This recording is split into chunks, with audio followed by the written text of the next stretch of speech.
la parte de epidemiología de VIH, ¿verdad? Que va a estar a cargo del doctor Rodolfo Pinzón, si no me equivoco, ¿verdad?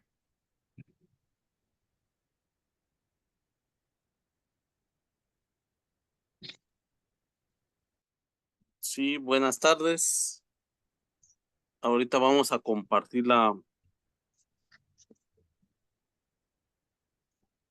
En lo que el doctor Rodolfo Pinzón comparte, pues él es una persona que tiene mucho tiempo de trabajar VIH, más o menos desde el 2005. Ha estado en la Unidad de Atención Integral de VIH, es médico internista, tiene la maestría de la Universidad Carlos III de España en VIH y pues actualmente es el jefe de la Unidad de Atención Integral del Hospital Roosevelt.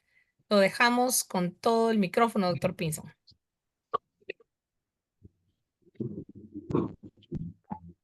Bueno, buenas tardes. Para mí es un placer estar en el diplomado en esta edición número 18, ya que solamente por pandemia pues se suspendió la, ese tiempo los diplomados, pero aquí estamos y no solamente el diplomado, que nosotros lo conocemos como el diplomado grande, el mayor, el que siempre nos ha acompañado, pero también las coordinaciones y los esfuerzos que también la doctora Samayo hace, se han hecho también talleres pequeños ya orientados a lo que van surgiendo como necesidades a través de este diplomado. Ya se van enfocando las necesidades, se va perfilando qué es lo que los usuarios necesitan y qué es lo que requieren para que nosotros compartamos todo lo que también a nosotros en un momento se nos compartió acerca de lo que es esta enfermedad, que a sus más de 40 años todavía sigue siendo un problema, sigue siendo un desafío, sigue habiendo todavía un estancamiento en cuanto a las metas que se han propuesto desde 2014. Así que ya lo dijo la licenciada Suseli, es un placer pues conocer ahí sí que prácticamente toda Guatemala está representada aquí y somos los llamados y los responsables a dar una respuesta a la población y a esta epidemia eh, como lo es el VIH, ya que el VIH pues no es una responsabilidad solo del equipo de médicos, de infectólogos, de internistas, sino que es una responsabilidad totalmente de toda la sociedad que compone eh, una población. Entonces, siempre nos vamos a ver ya desde 1982 cómo en ciertas regiones en Estados Unidos, especialmente en Los Ángeles, en San Francisco, en algunas partes de Nueva York, ya empezaban algunos reportes acerca de estos que se estaban dando por parte de CDC, de algunos casos inusuales de presentaciones totalmente no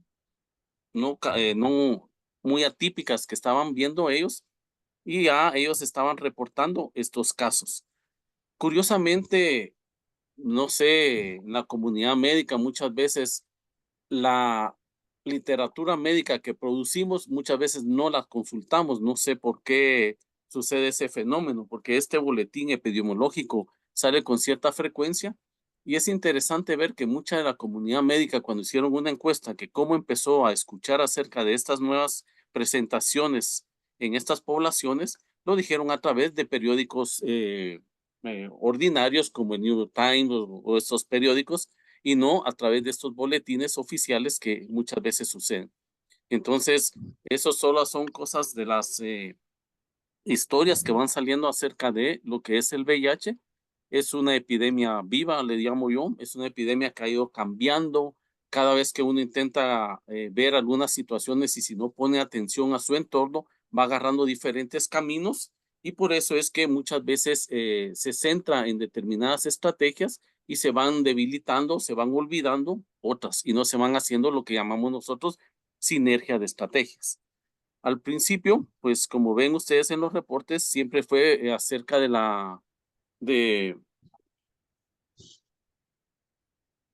fue acerca de la comunidad de hombres que tienen sexo con hombres que empezaron a verse estos reportes.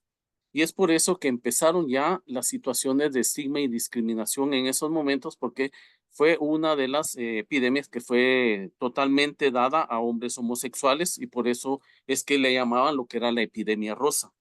Sin embargo, fueron viendo que en el transcurso del tiempo empezaban a diagnosticarse en mujeres, en niños, no necesariamente en hombres que tenían prácticas de sexos con hombres. Entonces empezaron a desviar acerca del origen de esta nueva epidemia. En ese momento también había el surgimiento de una migración, como está sucediendo ahora, de poblaciones haitianas. Es de ahí donde surge incluso el primer caso, no es es el caso número cero en un inmigrante haitiano, no como se había creído que era una persona canadiense que se había reportado. Entonces ya empezaba a componerse la segunda H de esta epidemia en homosexuales y en haitianos. Pero también empezaron a ver otra forma de transmisión, que era a través de la población hemofílica. Entonces ahí sale la tercera H, por eso es que se le llamaba a esta epidemia como las tres Hs que anteriormente se iban conociendo.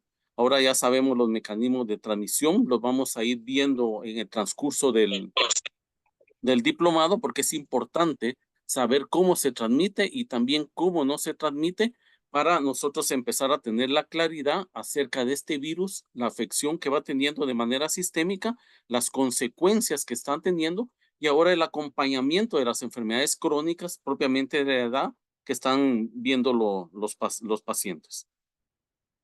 Aquí tenemos a las dos personas que históricamente fue una lucha entre quién descubría este virus. Recuérdense que esto no es nuevo. A través de la historia de la medicina en Europa siempre ha habido esto, si eran los alemanes, si eran los franceses, si eran los ingleses, a quien se les atribuía el descubrimiento de una enfermedad. Pero también se utilizaba esto para atacar también ciertas comunidades, por ejemplo, con la gripe española, que no fue más que una situación política en que denominaron así, aunque no es una verdadera gripe española como lo hemos visto. Aquí tenemos a esa persona, a Luc Montagnier, es un virólogo del Instituto Pasteur de Francia. Él aisló un virus en un paciente con linfadenopatía. Ese descubrimiento posteriormente le confirió el premio Nobel del 2008 y paralelamente y un poco más atrás estaba el doctor Roberto Gallo de Estados Unidos que también descubrió prácticamente el mismo virus, solo que en forma independiente. Entonces es así como empiezan a darse estas situaciones de a quién se le atribuía el descubrimiento de este virus que fue catalogado como un retrovirus. Ya en Guatemala, en 1984, se empieza a registrar el primer caso de SIDA, que en Guatemala, en abril y julio de 1986, se dan los dos primeros casos de mujeres guatemaltecas, pero hay que ver que el primer caso era de un paciente retornado de Estados Unidos. En abril de 1988 ya se empiezan a ver los dos primeros casos de residentes en Guatemala sin ningún antecedente o nexo epidemiológico de viaje en el extranjero. Pero también empieza a surgir los problemas de esta epidemia, que no solamente iba a abarcar a gente con actividad sexual, gente adulta, sino que en 1990 empieza lo que también y hasta el momento nos preocupa mucho, los casos pediátricos, o sea, en los menores. En este caso fueron en menores de 4 años. Y lo que estamos comprometidos y estamos luchando y es un objetivo después de este objetivo es el compromiso que tenemos con la eliminación de la transmisión vertical, con lo que se conoce ahora que ya le han denominado y le han agregado plus, que le han agregado también eliminación también de Chagas, aparte de lo que es sífilis, hepatitis, VIH. Pero aquí desde el 93 ya se documentan los casos de transmisión vertical que todavía, a pesar de los avances científicos que han habido en nuevos métodos de terapéuticas, en nuevos métodos de diagnóstico, todavía siguen casos de transmisión vertical. Los conceptos que siempre van a tener ustedes va a ser el VIH, que el VIH no es nomás que el virus de la inmunodeficiencia humana. Eso es lo que es el VIH.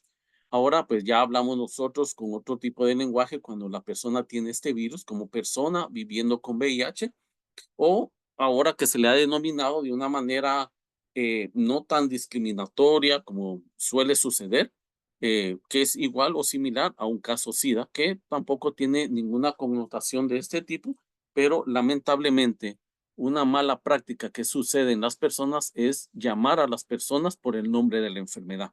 Y esto sucede mucho en lo que es los servicios internos. Y es por eso que siempre eh, allá nos han recomendado que cuando uno se refiere a la persona por esa historia que a nosotros nos han enseñado a llamar a las personas por su nombre y no por la enfermedad que tiene y evitar todas esas situaciones como el diabético, el hipertenso y en este caso de una persona que vive con VIH, denominarlo como hemos escuchado y es parte de lo que queremos ya ir viendo, libre de estigma y discriminación, evitar llamar por estos nombres de enfermedades. Entonces, por eso que ustedes escuchan ese denominado término de VIH avanzado, que son aquellas personas que tienen un recuento de células CD4 menores de 200, son las que nosotros vamos a catalogar como VIH avanzado o ya en una etapa SIDA. Recuérdense que hablamos de una etapa SIDA ya cuando empiezan algunas enfermedades oportunistas o definitorias de SIDA o cánceres también definitorios de SIDA para que empiecen a aparecer en este sentido. El último mapa que tenemos nosotros de acerca de adultos y niños, aquí lo ven ustedes de manera general, como se estima un crecimiento, todavía seguimos en 39.9 millones. Eh, África lamentablemente sigue siendo la que más aporta hacia este número, ya que de estos 39 millones, casi más de 20 millones son los que está aportando solo el continente africano y solo una sección del continente lo está dando. América Latina, donde estamos, aportamos 2.3 millones a la estadística y solo vemos la distribución mundial que va cambiando conforme las situaciones también geopolíticas que van existiendo. Por ejemplo, si nosotros somos más meticulosos y curiosos y queremos ver en las hojas informativas acerca de cómo está en Europa, van a ver mucha diferencia entre lo que es Europa Occidental y Europa Oriental acerca de estas situaciones de guerra que se están viviendo. También va cambiando el número y la distribución y los mecanismos de transmisión de todas estas situaciones. Entonces vemos cómo esta enfermedad también es afectada por los determinantes sociales, los componentes geopolíticos que vamos nosotros viviendo.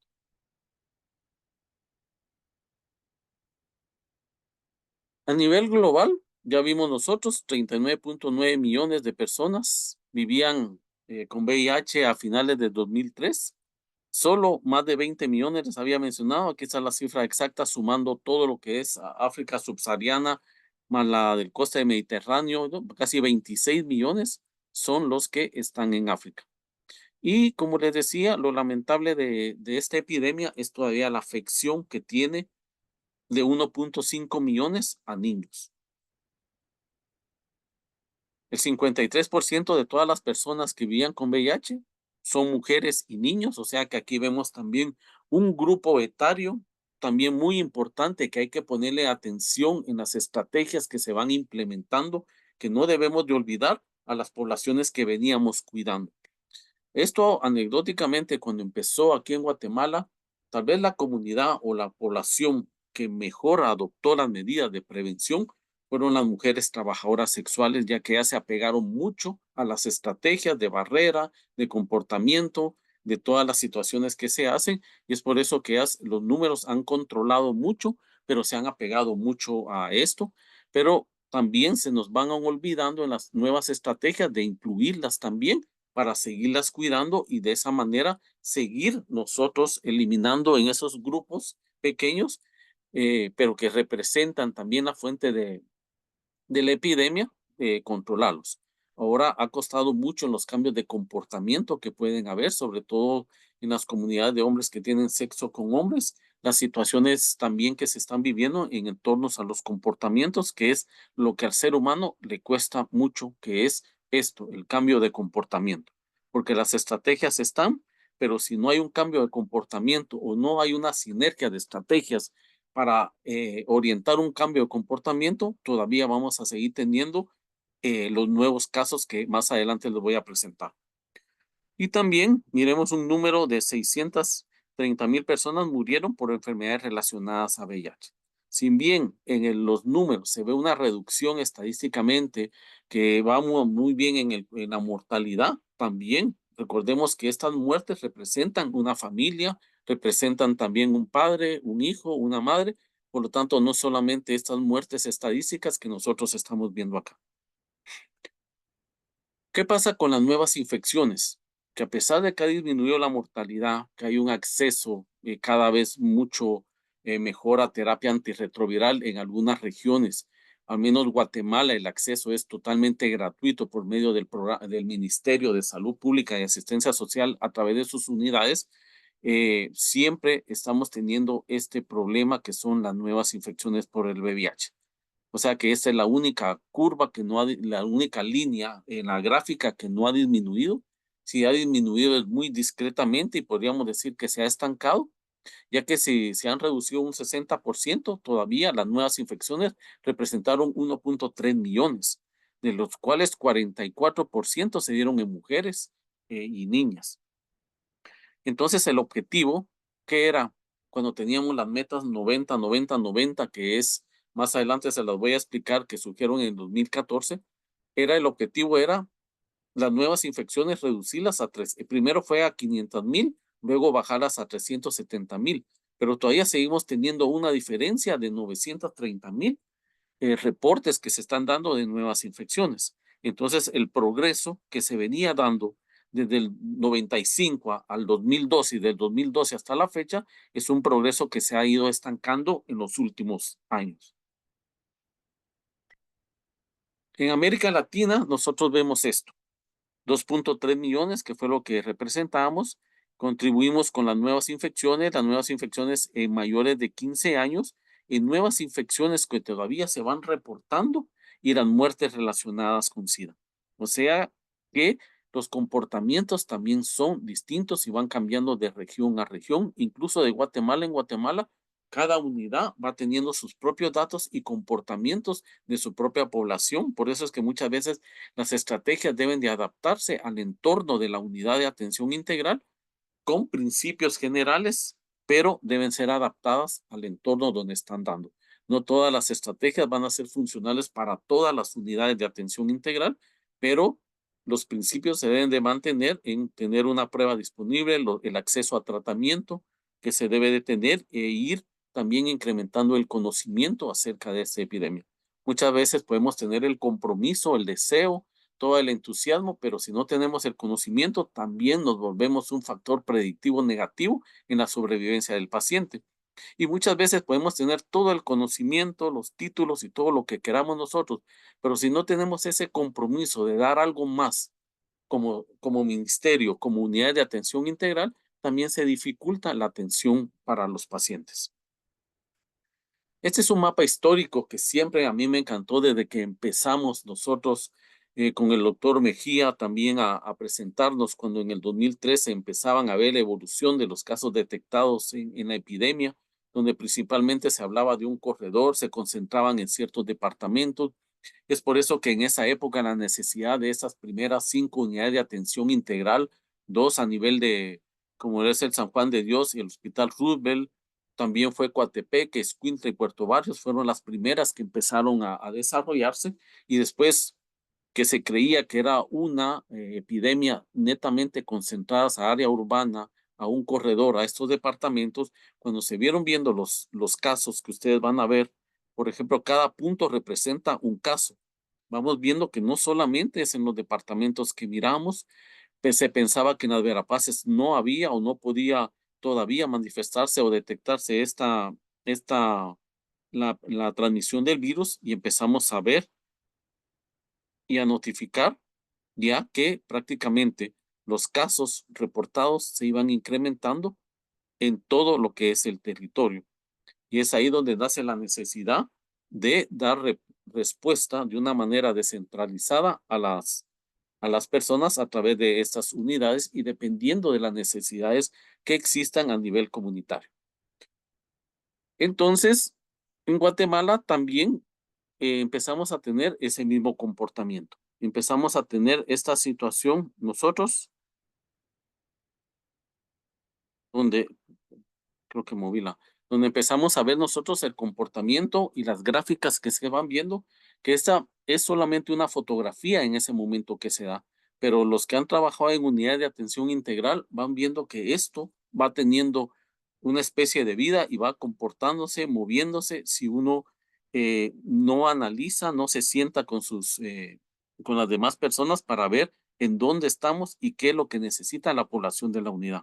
Nosotros miramos aquí, por ejemplo, los picos grandes que se empezaron a tener, sobre todo en las épocas del 2016, donde empezaron a haber más pruebas, empezaron a haber más acceso, las caídas que se van teniendo, y nosotros en el 2023, 22 y 23, y también llama la atención que a pesar de la pandemia, muchas unidades, inclusive la unidad del Hospital Roosevelt, por ejemplo, no cerró durante pandemia y al contrario, se hicieron alianza con otras unidades para ver nuevas estrategias de envío de medicamentos donde aplicaba, de tener siempre abierta la unidad, de ir resolviendo con otras unidades las cortes o los pacientes que consultaban por ahí, y era donde nosotros íbamos viendo.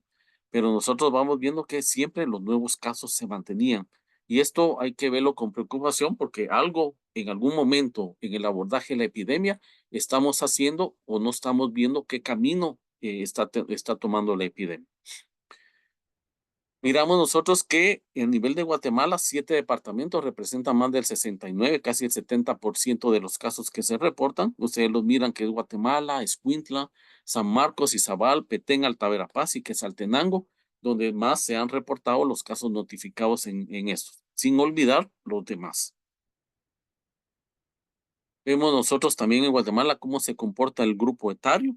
Aquí no solamente de ver lo que está señalado, que sí es importante que se está dando en jóvenes, las nuevas infecciones, es cierto, pero también hay grupos importantes que al hacer la suma también hacen un contrapeso a estos números.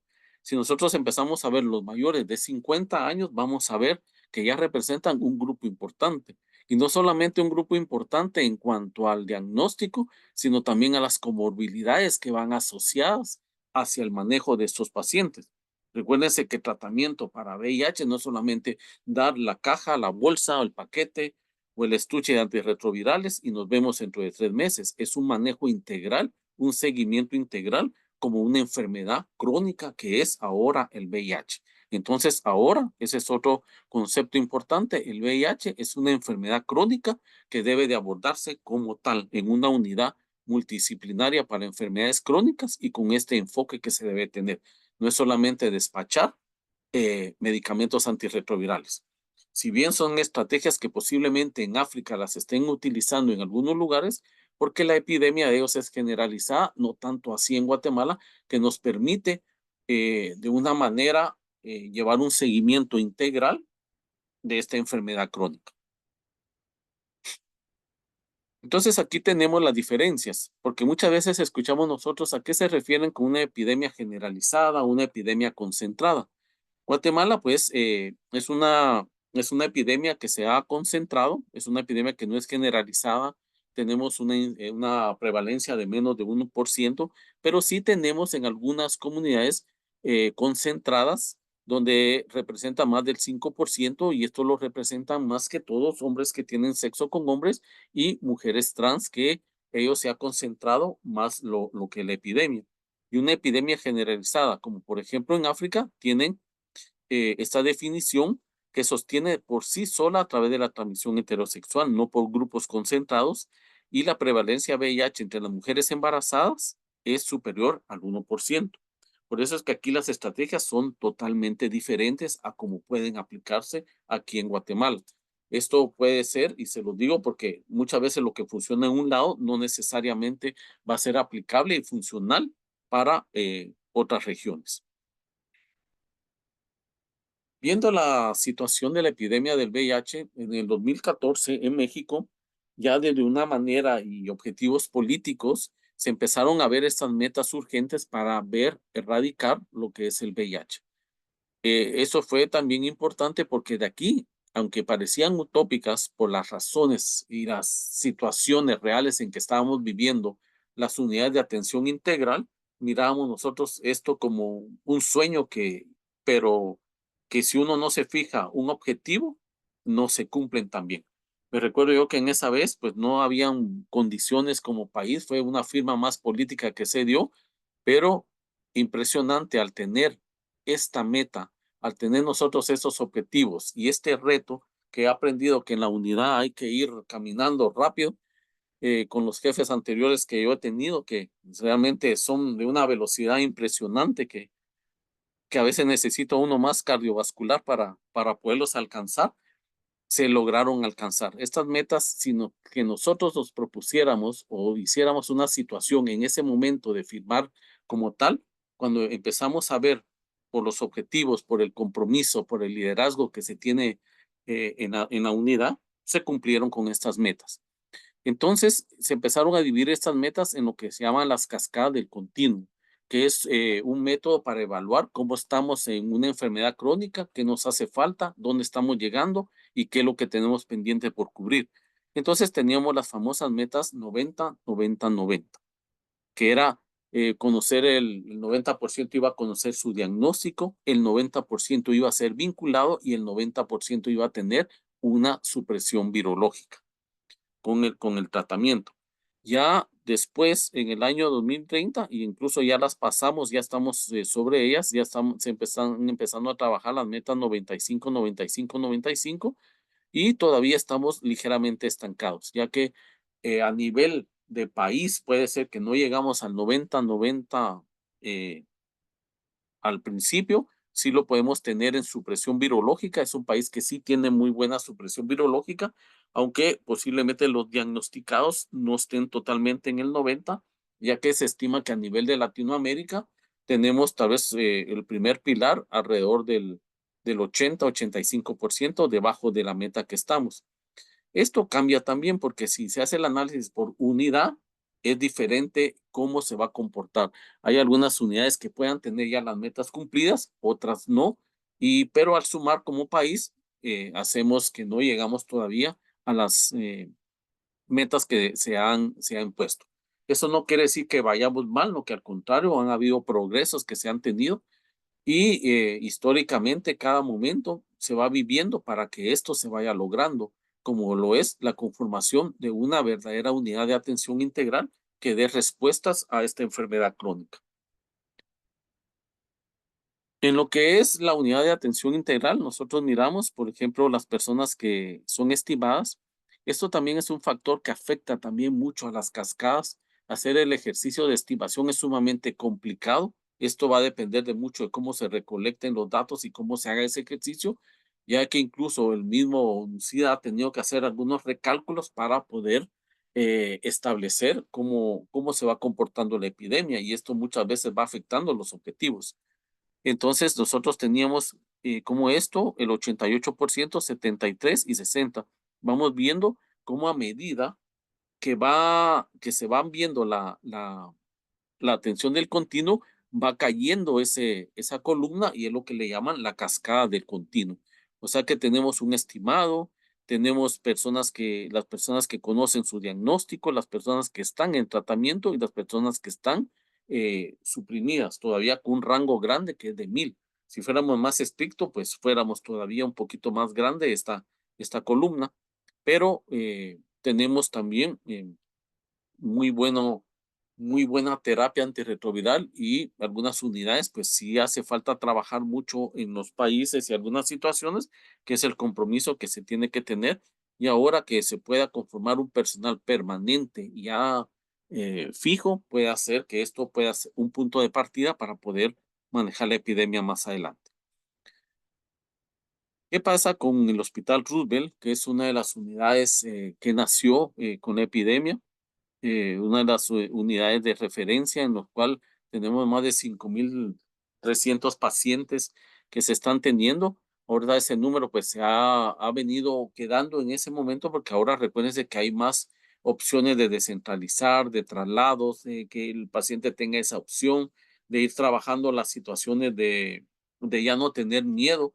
Y ahora como se miran, por ejemplo, en Guatemala, el acceso a venir a la capital que cada vez se complica, si a uno que viene a capital se le complican los accesos ahora con lo que está de moda de los famosos bloqueos que ya se está convirtiendo en una profesión nueva, tienen muchas veces estas situaciones. Y esto sumado a las condiciones y problemas que vamos teniendo geográficos, como por ejemplo erupciones, situaciones de lluvia, inundaciones, que esto se va sumando a estos problemas, que ahora hay más opciones para que el paciente pueda, pues, asistir a una unidad de atención integral. Siempre vamos teniendo los grupos etarios de 25 a 49 años, pero si ustedes se dan cuenta de que nació la unidad de atención integral, ese número de mayor de 50 años, esto es muy importante porque esto representa el cuidado que ha tenido estos pacientes y la sobrevida que han tenido. Y eso habla mucho de que el modelo de atención integral funciona en la supervivencia del paciente y de su seguimiento. Aquí miramos nosotros los pacientes, más del 95% pues están en tratamiento antirretroviral y siempre estamos trabajando en ese 5% donde se van perfilando por qué es que todavía permanecen ahí, si es por fallo del medicamento, si es por acceso y se van perfilando para dar la respuesta y el tratamiento dirigido para lo que necesita este grupo de poblaciones. Aquí miramos nosotros cómo se van dando, por ejemplo, las diferentes cascadas en las diferentes valores que uno puede haber teniendo acerca de lo que son los tratamientos antirretrovirales y el objetivo que uno busca que esté indetectable.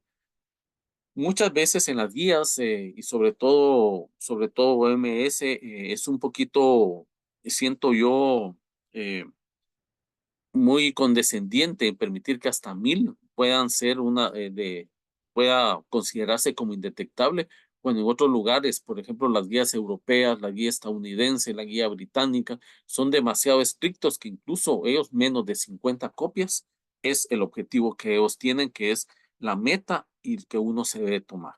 Recuérdense que uno de los principios básicos en esto es que muchas veces lo bueno es enemigo de lo mejor y nosotros nuestra meta debe ser tener a un paciente totalmente indetectable.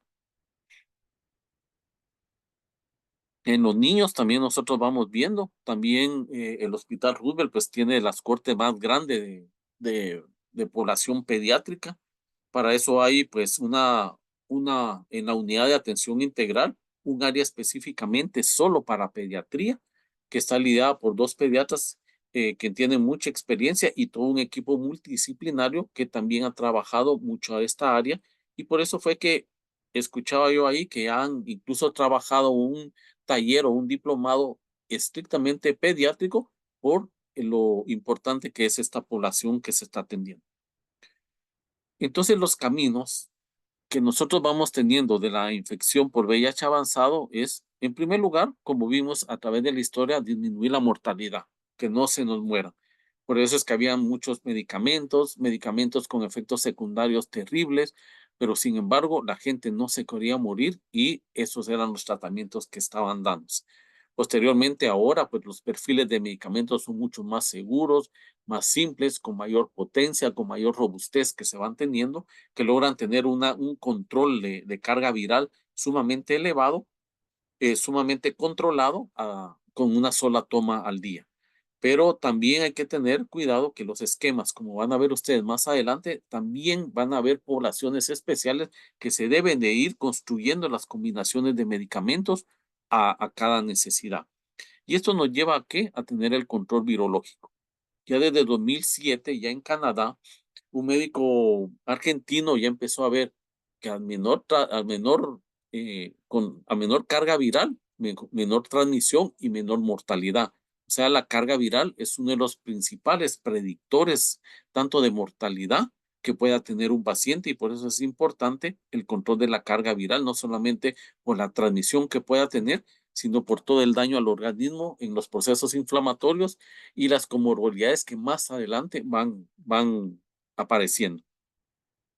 El tratamiento, esto es importante, la evolución que ha tenido, que ahora ya no solamente como tratamiento, sino como un modo de prevención que se está teniendo. Incluso ahora ya hay una nueva estrategia que habla en muchos países donde sus modelos lo pueden aplicar, como es el PrEP, que necesita también un una estrategia que debe ser vigilada y bien proporcionada y bien adaptada. Es una estrategia que pueda ser funcional siempre y cuando sea acompañada de otras estrategias.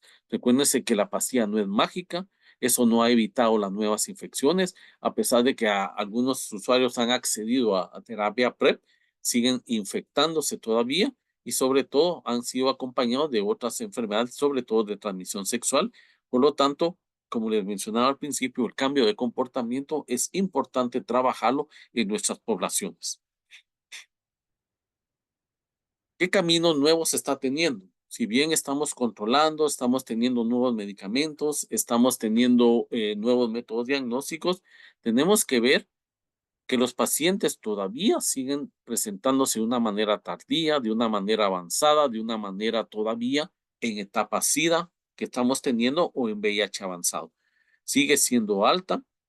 Ya se estima que 4 millones de personas padecen la enfermedad de este nivel. Si bien ha bajado, 4 millones no es un número estadístico que uno diga, son personas desde el punto de vista de salud pública, son personas que son todavía con cargas virales altas, potencialmente pueden seguir transmitiendo y pueden transmitir todavía mutaciones de estos virus a otras personas.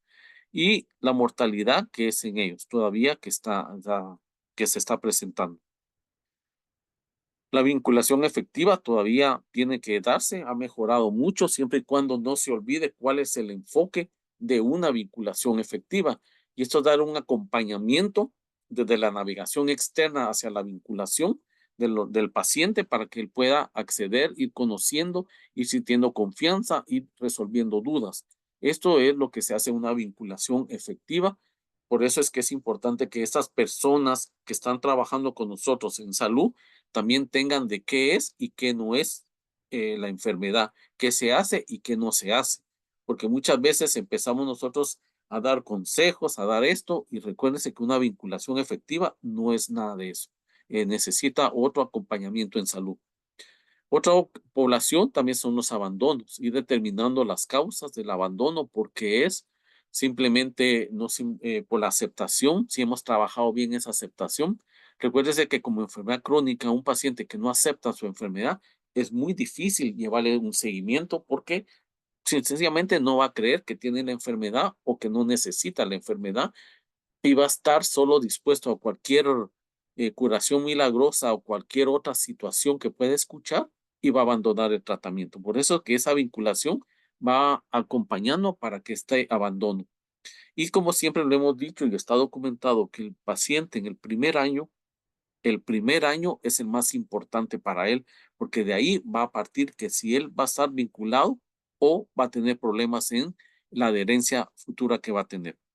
Y la interrupción o abandono al tratamiento puede ir seguida de esto, de la caída de los CD4. Puede haber un efecto de rebote en los primeros 2 meses, ya documentados en este estudio SMART. Y esto, recuérdense, a poner los CD4 mucho más bajos de que como él venía, lo predispone a enfermedades oportunistas y todo eso va conllevando a la comorbilidad, la mortalidad en el sistema de salud, los gastos que involucra el ingreso, el tratamiento y todo eso que se vamos dando con estas enfermedades.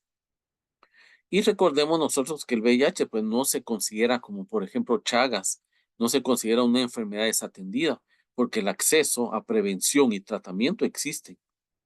Lo que pasa es que muchas veces en los sistemas que tenemos que ir analizando y sentando de una manera continua qué es lo que hemos descuidado para que esto siga avanzando, ya que siempre se ha tenido unidades, siempre se ha tenido fondos, siempre se ha tenido maneras que podamos nosotros ver que esta enfermedad no es desatendida.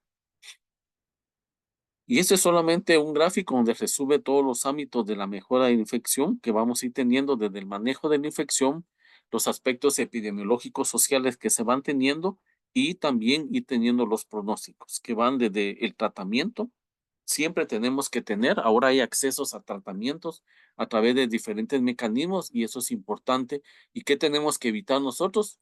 Alguna sombra que siempre nos acompañó durante mucho tiempo anteriormente en la unidad, pues esto ya no ha sucedido, que es el desabastecimiento, porque recuérdense que la medicina funciona en el organismo del paciente, no funciona en papel, no funciona en bodega, no funciona en proyecciones. Entonces, el paciente lo que necesita es tener el acceso y la disponibilidad de tratamiento antirretroviral y también opciones que tenemos que pensar cuando las primeras combinaciones van a tener algún fallo, algún fracaso, alguna intolerancia y algún efecto secundario.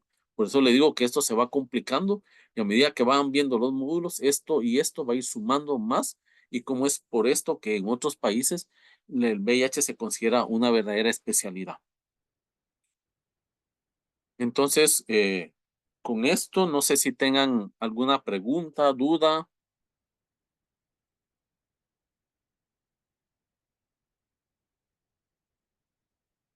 O ya se durmieron.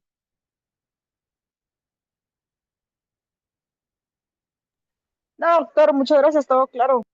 Ah, bueno, yo pensé que había dado una plática con anestesia, estaba preocupado, dije yo. Bueno, se les agradece a todos haber estado con nosotros. Vamos a continuar con algunas informaciones generales. Quisiera que la licenciada Suseli les dé algo más para que quedemos claros. Por favor, estamos abiertos a cualquier duda, a cualquier situación. Pueden estar haciendo sus consultas a través del chat del diplomado y estoy totalmente para servirles en el Hospital Roosevelt. Pues actualmente ya no estoy como jefe de la unidad, pues yo creo que ya saben que soy la directora del hospital, pero igual estamos para servirles y VIH siempre ha sido mi primer y único amor. Entonces, agradezco al diplomado poder estar con ustedes. Entonces, Suseli, la dejo a cargo. Muchas gracias, doctora. Ya solo ahí sí que para finalizar el día de hoy, queremos pues invitarlos para el próximo jueves, siempre a las 6 de la tarde, ¿verdad? También cualquier duda o comentario, pues ustedes ya saben que pueden comunicarse al WhatsApp del diplomado y con esto pues vamos a mantener una adecuada comunicación. Asimismo, pues solo agregar también que durante las presentaciones sí se les solicita tratar de mantener pues su micrófono principalmente apagado para que ahí sí que las conferencias se puedan desarrollar de buena manera y si tienen alguna duda o comentario pues pueden hacerlo pues vía oral levantando siempre la manita primariamente para que se les pueda dar la palabra y o también la pueden hacer mediante el chat y si nosotros podemos de una vez responderles esa duda, entonces de una vez la respondemos en el chat o posteriormente ya se la hacemos saber al conferencista que está dando su ponencia. Y pues sin más que agregar, le doy la palabra a la licenciada Mirci Romero, quien también les dará los últimos detalles del programa.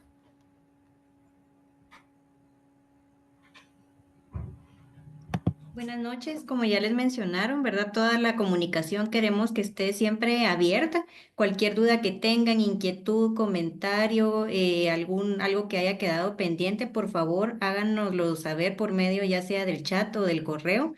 Vamos a estar revisando constantemente para darles respuesta a todas sus inquietudes lo más pronto posible. O pues con Leslie Pacheco, que va a ser el enlace más cercano que ustedes tienen. Ella también nos va a comunicar todas estas inquietudes y siempre pues una recomendación que no está de más es revisar su programa detenidamente. Cada módulo, ¿verdad? Que ustedes vayan analizando la bibliografía que se comparte y todo lo que aprovechar, ¿verdad? Toda la lectura que se puede hacer, porque en las presentaciones van a ver ustedes que se trata de dar los puntos más importantes, pero es imposible que se pueda abarcar el contenido completo, entonces pues definitivamente nos toca leer un poquito más fuera de los horarios en que se imparten las clases, pero esperamos que sea de agrado para ustedes, muy enriquecedor y que pues todos aprendamos sobre este tema tan importante como ya mencionó la doctora también. Muchas gracias y feliz noche a todos. Doctora, no sé si faltaba alguna otra recomendación que quiera hacer.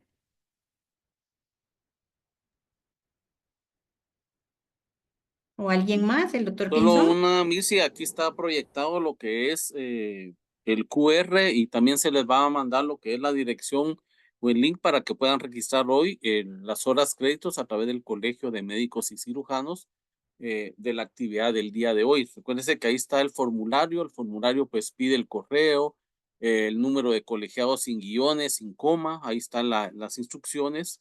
También lo que es el número telefónico, el nombre completo, el nombre de la actividad y la fecha de hoy para que sean acreditadas las horas crédito que tenemos a través del Colegio de Médicos y Cirujanos.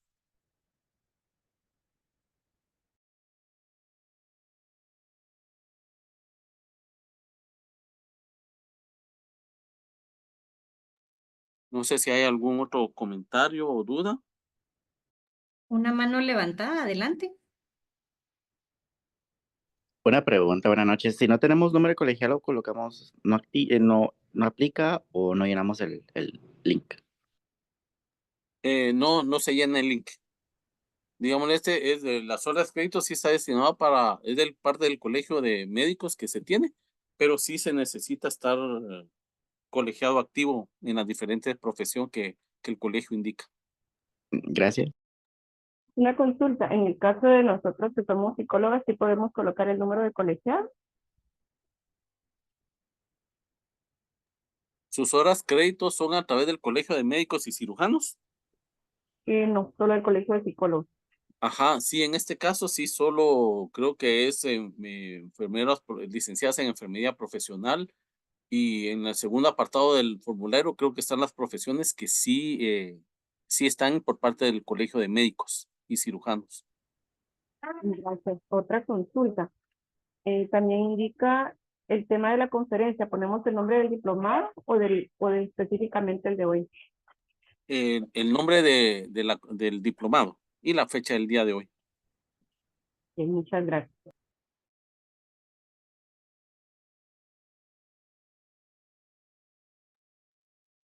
Juan Siu tiene una Buenas noches, pregunta. disculpe. Llenar hoy el Sí, formulario, tiene que perdone, es colocar que fíjese módulo que 1 y la fecha de hoy, ¿verdad? Y el jueves sería también módulo 1 porque el jueves se va a ver todavía módulo 1 y ponen la fecha del jueves.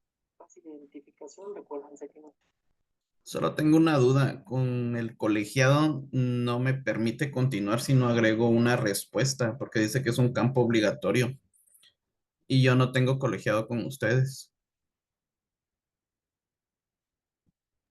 Sí, en este caso, pues no aplicaría el llenado, en tu caso, acerca de este formulario, porque Y sí es un para, campo obligatorio. Ajá. y para la asistencia, ¿cómo podría ser entonces?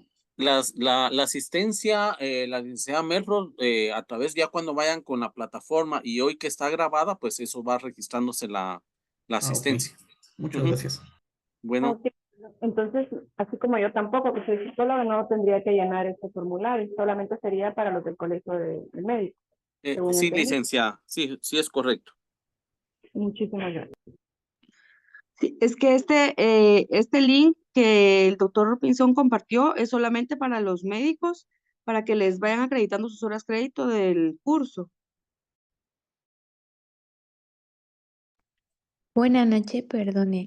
Aparte del QR, en la parte de arriba dice link de asistencia virtual. ¿Es siempre por parte de Comendegua o es la asistencia como tal de la clase de hoy como diplomado? Perdone. No es de la asistencia del colegio de médicos. Ah, muy bien, muchas gracias.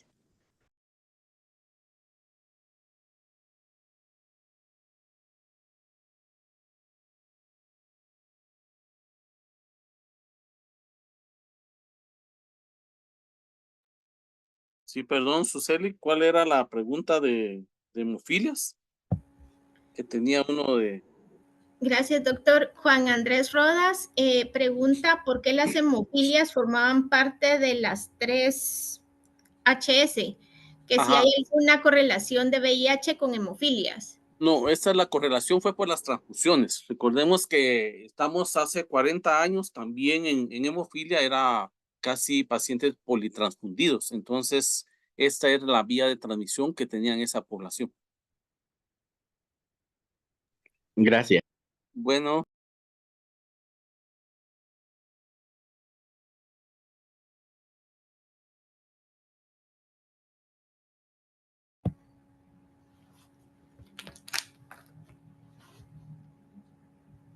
Bueno, entonces si ya no hay ninguna duda o comentario, pues daremos por finalizado esta primera jornada de nuestro primer módulo 1. Los esperamos el próximo jueves, como mencionaba la licenciada Mirci, a las 6 de la tarde en punto.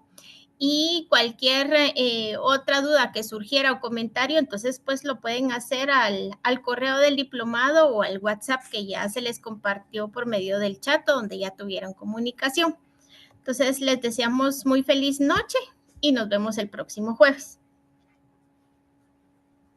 Gracias igualmente. que Feliz descansen. noche, gracias. Feliz Feliz noche. Muchas gracias. Feliz noche. Que descansen.